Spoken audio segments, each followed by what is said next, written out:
ready? Everybody ready? Ms. Merchant, you got that motion to quash a little late. Anyway, do you want some time to look at it, and we can take it up if and when we get together for Mr. Shadell's testimony? That's fine, or I'm happy to argue it now. Okay. I had a chance to look at it. Luckily, I was familiar with the case. Okay, great. Thank you, Judge. Just a couple things. This is very different than the Cushenberry case. The Cushenberry case was something very specific about whether or not, when something was received, something really administrative, and other people in the office could testify about that. In this case, what we're talking about here today is a meeting that happened with 5 people present, and it was conveniently not reported by the GBI, even though the interview that happened immediately after was reported by the GBI. We have what I anticipate 5 very different versions about what happened in that room. We have Mr. Bowden's version that he testified to the best of his memory, although he did not remember everything. Ms. Schwal didn't remember much of it at all. Mr. Fox is going to testify very, very differently about this meeting. I don't know what Mr. Dukes is going to testify, but I assume that his interpretation is the same as Mr. Fox. So at this point, Mr. Rigby is a material witness to a meeting that happened, and we don't have, we've got other witnesses, but they all are in dispute. There's a conflict in the evidence. And so his testimony would be highly relevant to what happened during that meeting, particularly since we don't have a recording of this meeting. And there's very conflicting records of what happened in this meeting. Also, in the Cushenberry case, that DA didn't have someone else who could handle it. Ms. Hart's handling this. So it's not like Mr. Rigby has to be a witness and the DA at the same time. We've got Ms. Hart who's handling it. So we can't get this from another source. And what is there to hide? We want to know what happened during this meeting. This is a very vital information as to why Bo implicated my client. And so we want to know what he was told and what he believed prior to implicating my client. Thank you. Ms. Hart? It's exactly like the Cushenberry case, in which this evidence has already testified to. There's no conflict in the testimony between Ms. Walls nor Mr. Bowden. The testimony is what it is. There's nothing that I can add to the testimony. The board has already heard the testimony. Again, even Ms. Merchant this morning didn't say that I was even going to be a witness prior to all of this happening today. I did not get a subpoena nor notice to be here today for any of that. I've always been on the motions on this case since the case's inception. I was a special assistant back when Mr. Bowden was DA, and I continue to be a special assistant today. It is the exact same analysis as Cushenberry asked for to watch this meeting. All right, thank you. I think for today's purposes only, I'm going to overrule the motion to quash. Ask you to step down, please, Mr. Reed. Sure. Thank you. All right, go ahead. All right, I understand Mr. Dukes is here. He's here? Okay. You swear affirm the evidence you're going to provide in the hearing of this case will be the truth, whole truth, and nothing but the truth, so help you God. I will. Thanks so much. Yes, sir. All right, on the limited purposes for what you identified, Ms. Merchant will take his testimony. Thank you so much, Judge. Mr. Rigby, how were you involved in this case originally? I am the district attorney in the Cordial Judicial Circuit, and I was appointed as a special assistant district attorney by District Attorney Paul Bowden at the inception of the hearings regarding this case in the Tipton Judicial Circuit. Okay. Were you involved in the case prior to meeting with Bo Dukes at the Perry GBI office? I believe it was Perry GBI office, correct? Yes, the Perry GBI office. Were you already involved in the case before that meeting?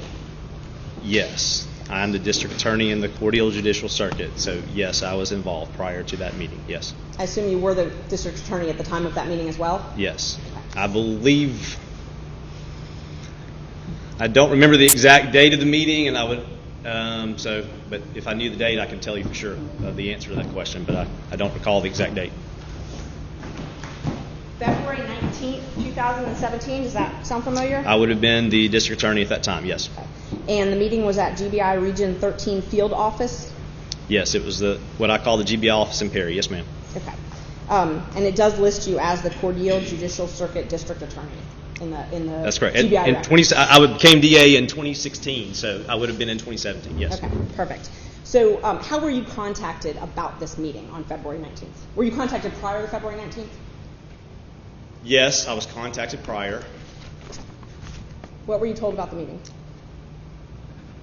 I don't recall who contacted me, whether it was Agent Shadell or Paul Bowden, to answer your first question And then you asked me another question before I got to answer that question. Now I'm not sure what the question was. So if you'll ask that one again, I'd appreciate it. Not a problem. I'll break it down. I'm sorry.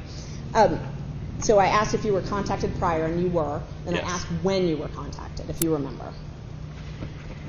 I don't recall. Perhaps on that Saturday, it would have been the day before. This was I think this meeting, my memory was on a Sunday because I had church that day, and I was going to be a little bit late for church. So I think I was contacted the day before on that Saturday at some point. And then my other question was who contacted you, but I think you've answered. It would have either been Agent Shadell or Mr. Bowden. I don't recall which, and I don't know. One of those two. Do you recall what you were told about this meeting? I do not know. We were going to meet at the GBI office in Perry, and that I think I knew that Mr. Fox would be there representing Bo Dukes, and that Bo Dukes wanted to provide information to the GBI and law enforcement. Did you know what the information was in regards to? Other than the disappearance and or murder of Tara Grinstead, no, I did not. I mean, I had a general idea that it was about Ms. Grinstead's case, but I did not know specifics about the information, no. Other than Mr. Agent Shadell or Mr. Bowden, did you speak with anyone else prior to this interview about the interview? Like Mr. Fox, for example, or anyone else in your office? Ms. Hart? Give me that question again. I'm just going to make sure I answer it correctly. Oh, I appreciate it. Prior to that meeting that you had with Bo on Sunday, did you talk with anybody else in preparation for that meeting? No. And I used as an example, like Mr. Fox, did he reach out to you or anything like that? I did not. I never knew Mr. Fox until I met him at the GBI office in Perry, I don't believe. I think that was my first introduction to him ever. Okay, great. So let's move to that meeting. Who was present when you arrived? So I believe Agent Shadell came to the door and met us at the door of the office. Mr. Bowden was there. I do remember Ms. Swalls being there, Assistant DA Swalls. Mr. Fox and I believe Mr. Dukes were already present as well when I arrived. Were they already? I think I may have been the last to arrive. Were Maybe. Mr. Fox and Mr. Dukes already in a room?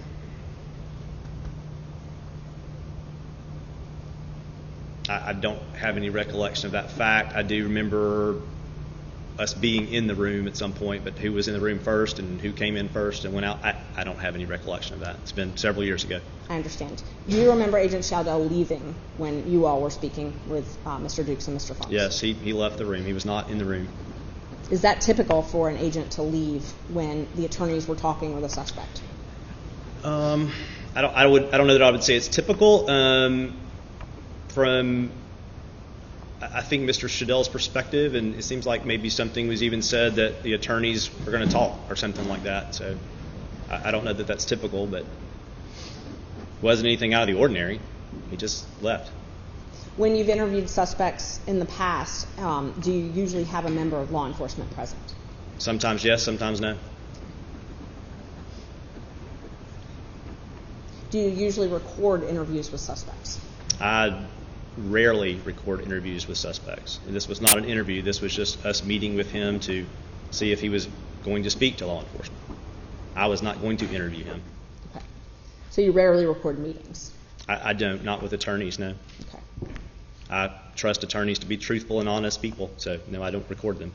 And I was asking about suspects, not attorneys. So interviews or meetings, meetings Well, this with was more suspects. right. This was a meeting with Mr. Fox, because we were meeting with Mr. Fox, who was representing Bo Dukes. That's what this was, because Mr. Dukes wanted to give information, so he had his attorney there. Okay. All right. During this meeting, do you recall who began the questioning? Or who began talking first? I don't. Okay. Do you remember a conversation where Bo was told to be honest and not minimize his involvement? I do recall that. Mr. Bowden told him to be truthful and to provide all of the information that he could provide about everyone involved, and to be completely honest, and we would then go forth and try to verify any information that he would provide us with. Okay. Do you recall a conversation about Mr. Dukes, if he was not involved in the murder, that he would be in a position to help himself? I don't recall specifics of what the specific statement was, but yes, there was something said about in a position to help. Yes, sure. Okay, so that statement was made that would be in a position to help Mr. Dukes. Again, I don't remember specific wording, but yes, that he could, if he was truthful, if he was not involved in the murder, if he was giving us information that could be verified, a lot of conditions precedent, that he would perhaps be in a position to help himself. Yeah. Okay. And Mr. Dukes was present for that conversation, correct? Yes. Okay. At the end of the conversation, do you remember Mr. Fox asking about immunity? He asked for immunity for his client to testify, yes. Okay. Thank you. You're welcome. Ms. Hardy, a question? Yes.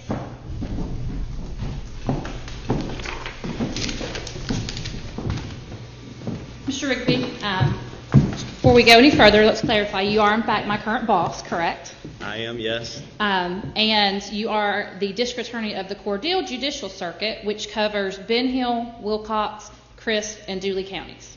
That is correct, yes. Okay. And you were the district attorney of that circuit on the date of this meeting with Mr. Fox, correct? That is correct.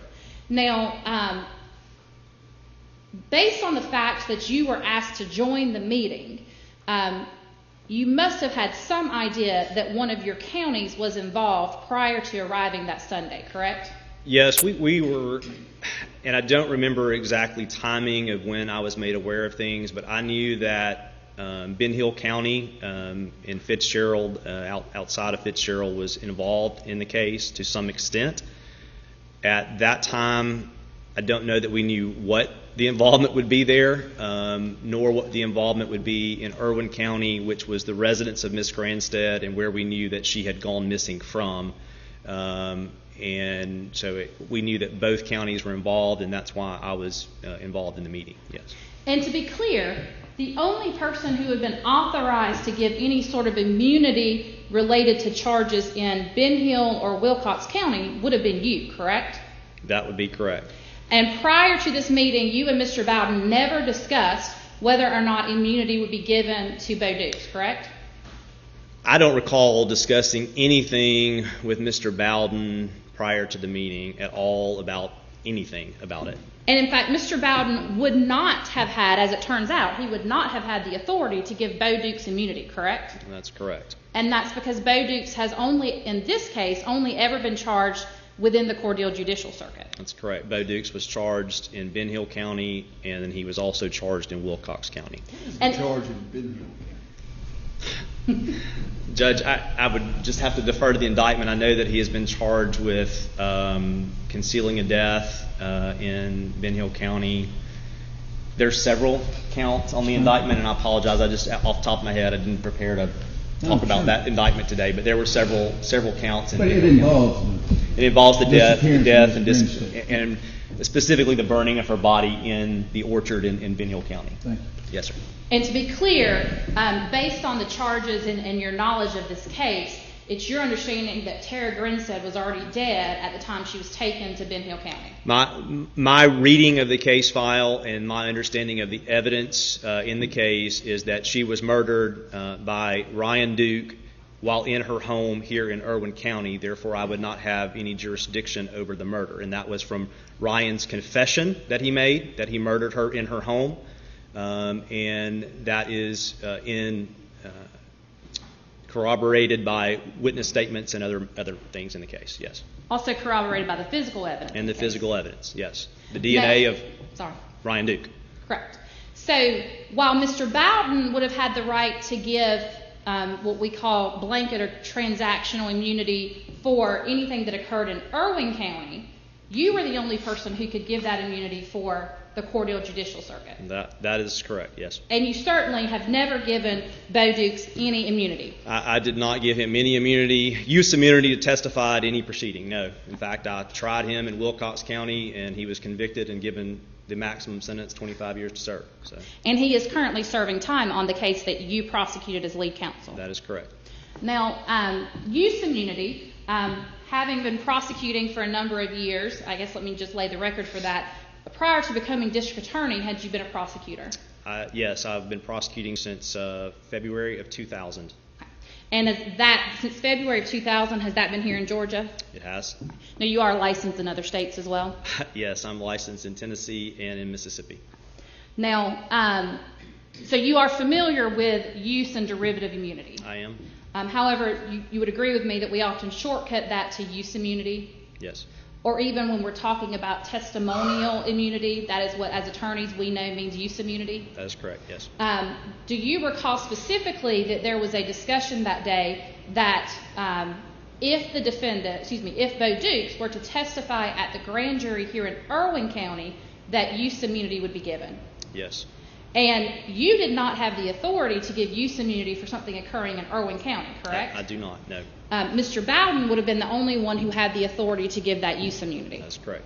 And certainly, now that you know John Fox, you understand him to be an experienced attorney. John Fox is a very capable and experienced attorney, yes.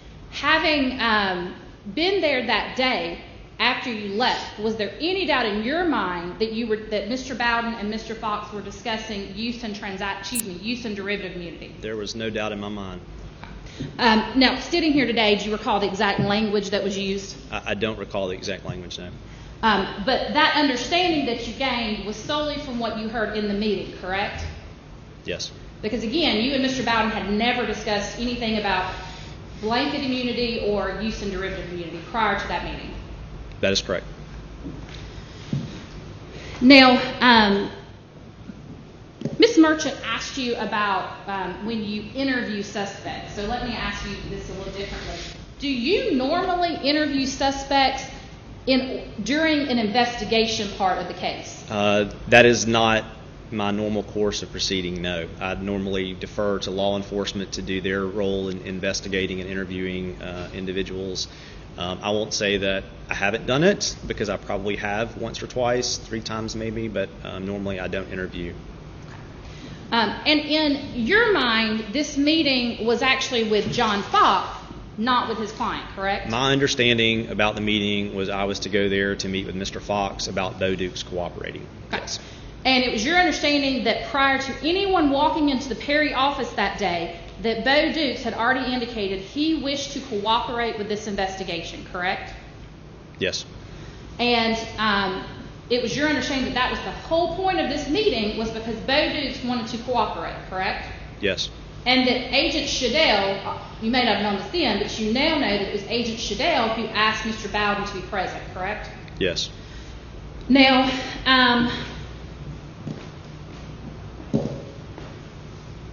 you previously, during a Jackson Zeno hearing in Wilcox County, you were actually the attorney who asked the questions of Mr. Bowden that have been referenced here today, correct? That's correct. And that hearing took place again prior to trial for the judge to determine whether or not those statements were admissible. Yes, we did a Jackson Zeno hearing for the admissibility of Bo Dukes' statements prior to his trial in Wilcox before Judge Chastain. Okay. And part of that was whether or not any hope of benefit had been offered to Bo Dukes prior to his giving that statement, correct? That is correct. That is one of the determinations that the court makes. Because if in fact hope of benefit had been given, the state would not have been able to use that confession against Bo Dukes, correct? That is correct. Now, after that hearing, that confession was allowed in court, correct? Judge Chastain admitted the statement of Mr. Dukes, yes. And having heard the testimony that we've been referencing, the transcript today, that is what Judge Chastain had in front of him in order to make that decision. That is correct. And Judge Chastain found that there was not the slightest hope of benefit offered to Mr. Dukes. That is correct. You would agree with me, having researched this issue, that the slightest hope of benefit is a lower standard than actually making a deal with someone, correct? That's correct. And in fact, for a brief recently, you had to do a great deal of research on what slightest hope of benefit is, correct? Yes. And in this case, again, to the Court of Appeals, you have argued that there was not any hope of benefit, correct? That is correct. Judge, I object to any legal conclusions. That's for you. Judge, I asked him if he'd argue that to the Court of Appeals. I didn't ask for a legal conclusion from the Court of Appeals. Well, I'll overrule your objection to that last question, but go ahead with your next. In a recent brief, you have again argued that there was no hope of benefit. Yes, I did. And that's why you've been doing this research. That is correct. So you are very familiar with the case law as it stands. I would say that I have researched it and I have written a brief about it, and yes, I'm familiar with it. Okay. I don't consider myself an expert about it, but yes. Based on what you heard at the Perry office that day, are you aware of any deals that have ever been made with Bo Dukes? No one in that room made any deals with Bo Dukes. And when you left there that day, you knew that no deals had been made with Bo Dukes? That is correct. No deals were made. And as of today's date, there have been no deals made with Bo Dukes, correct? That is correct, not to my knowledge. Now, in addition to being the district attorney in the Cordele Judicial Circuit, as you've indicated, you've also been sworn in as a special assistant here in the Tipton Judicial Circuit since sometime in 2017. That's correct, originally by Mr. Bowden, and then when Mr. Johnson became DA, I was sworn in as a special assistant under Mr. Johnson. And you have had access to the entire case file involving the murder of Tara Grinstead, correct? Yes. At this point, you would agree with me that in the Tipton Judicial Circuit, no deals have been made with Bo Dukes either. That is correct. And now, excuse me. When meeting with defense attorneys in preparing cases or preparing their client to testify, have you done that before? I would say I probably have over the course of my 22 years as a prosecutor. Do I recall specifically? No. My general approach is that generally is just what happened in this case. When an attorney, usually an attorney will approach me about wanting their client to cooperate in a case. Perhaps I've gone to an attorney about that, and I give them the same information every time. You are going to have to tell the truth, whatever the truth is. We will need to verify the truth and confirm that, in fact, you were telling us the truth. Give us everyone's culpability and what everyone did and how they participated, and you be completely truthful. I don't ever guarantee a deal or a sentence ever because I don't know what they're going to say. I have no way of knowing what they're going to say, whether it's the truth, and until I can confirm, corroborate, or verify that it is the truth, I'm not making any deal with any suspect. Now, to say that that's been the course of my 22 years that I've done that, I know I've done that consistently for probably the past 12. That's the way I've operated, but over the course of my entire career, I don't recall specifically, but I'm sure that I have done it differently before. But again, that's what happened in this case. There were no deals. That's what happened here. No deals. Even if we were to assume that what Mr. Bowden said that day amounted to a deal, you would agree with me that as of today's date, that's off the table, correct? Absolutely. Again, not conceding that that was a deal, but even if that were a deal, at this point there is no indication that the state is not prosecuting Bo Dukes to the fullest, correct? That is correct. And in fact, he still stands to be sentenced to additional time on his Ben Hill County case. His indictment is still pending in Ben Hill County, yes. And you and I are the two prosecuting that as well, correct? That's correct. No further questions. Any follow-up, Ms. Merchant? Thank you, Judge.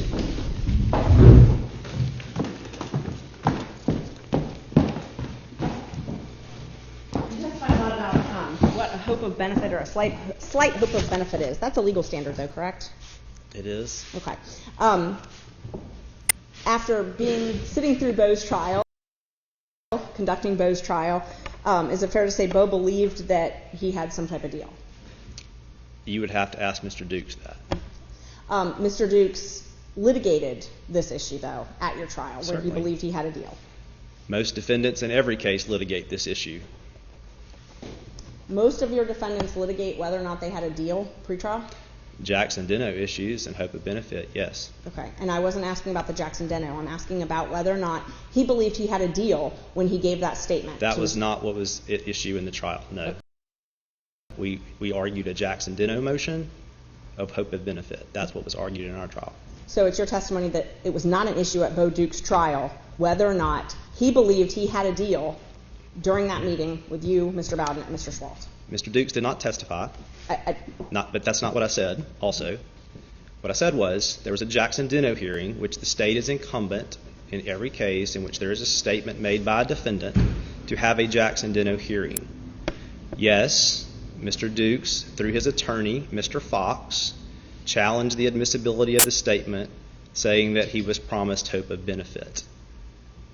So, Mr. Fox, and when I refer to Mr. Dukes, I'm also referring to his attorney, because obviously he can't argue during the trial. It's his attorney doing it.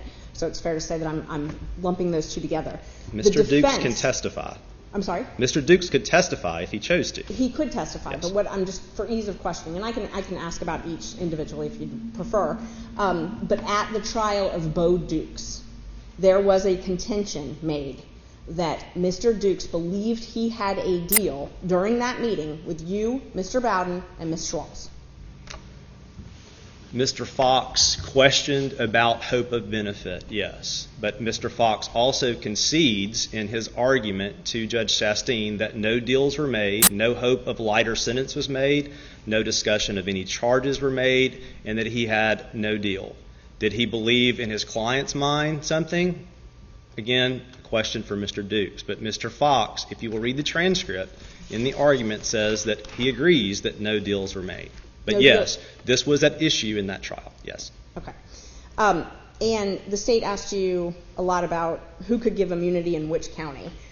So it's my understanding Mr. Bowden can give immunity for crimes that happened in Irwin County, correct? That's my understanding when he was DA, yes. Okay.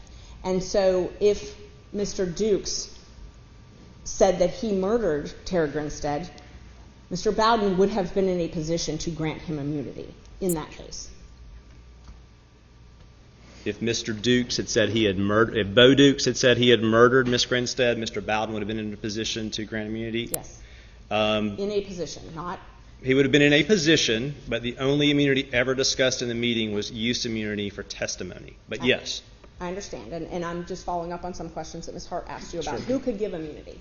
So Mr. Bowden could have given immunity for that. He is in a position of power to give immunity for that. He could have. Okay. That was not the case, and he didn't. I understand.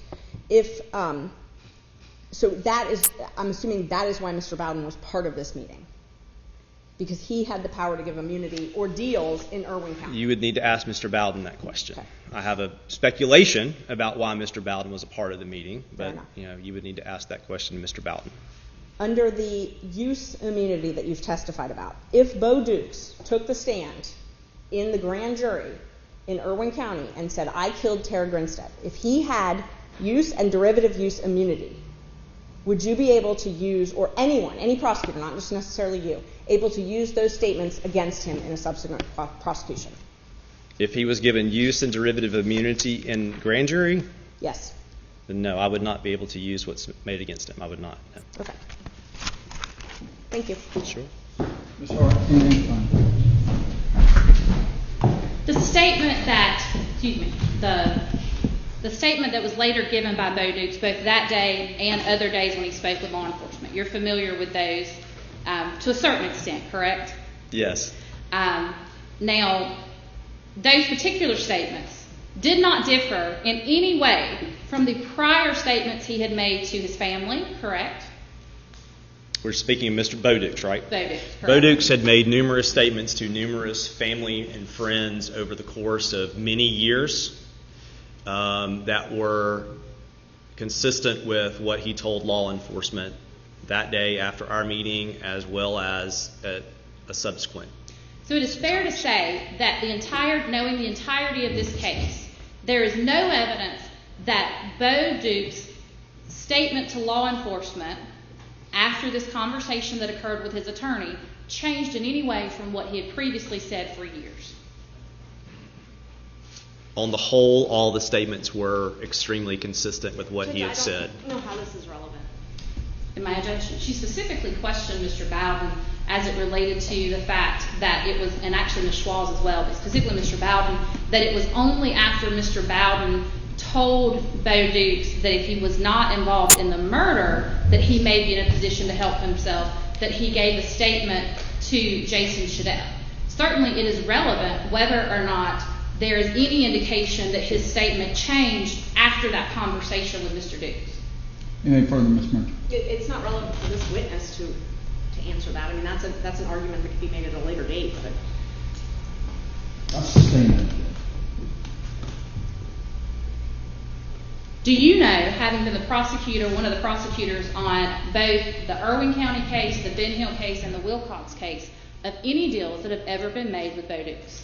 There have never been any deals that I have made or that I'm aware that you or Mr. Bowden has made to Mr. Bo Dukes, ever. And in fact, there's never even been use immunity given to Mr. Dukes at this point. There has never, Bo Dukes has never testified for me, and that's all I can speak of, is what I have done in Ben Hill nor in Wilcox. He has never testified in any grand jury proceeding. I never gave him immunity, and he never testified in any proceeding that I've been a part of, ever. I cannot speak to the Tifton Circuit because I wasn't present for those, all of those. So, but as far as I know, he never has.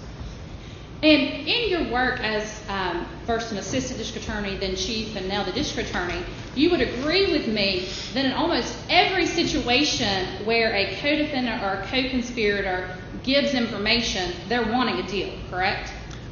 I would guess that most defendants want a deal. Yes, I think that's an accurate statement.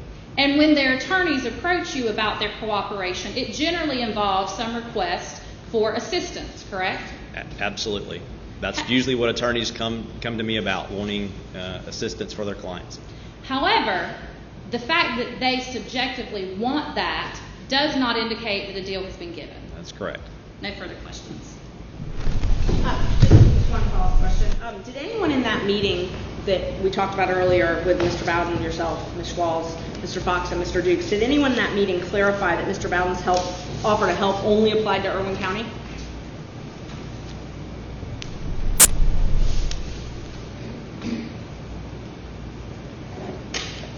I don't recall any clarification about that, no. Okay, thank you. Yep. All right, thanks for your testimony, Mr. Rigby. You can step down at this time. I understand Mr. Dukes is present, is that correct? My understanding, Judge. Are y'all ready? Great, yes. Yeah, it's ready.